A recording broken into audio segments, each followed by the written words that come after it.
Ir-rata rekord tal-inqas numru ta' persuni mingħajr impjieg f'pajjiżna turi kemm għal darb'oħra il-previżjonijiet tal-kap tal-Oppożizzjoni Simon Busuttil reġgħu kienu żbaljati.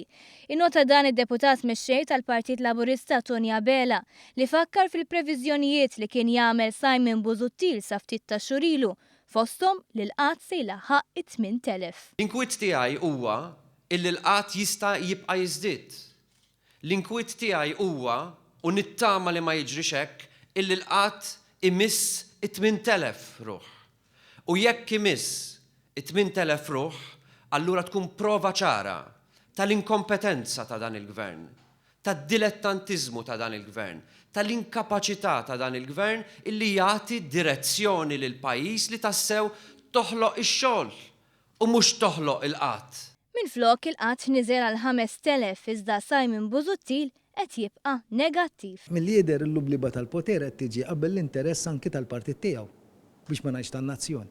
Għaliex kull ħaġa li jagħmel Partit Laburista fil-Gvern, kwalunkwe proġett li għamilna u l-ekonomija qiegħda tindika l-proġetti li mbarkajna fuqhom u li se refaqsu huma proġetti qed jikkontribwixxi għal ġid tan-nazzjon, Simon Busuttil qed jażel it-triq l-antika ta' qabel l-2013.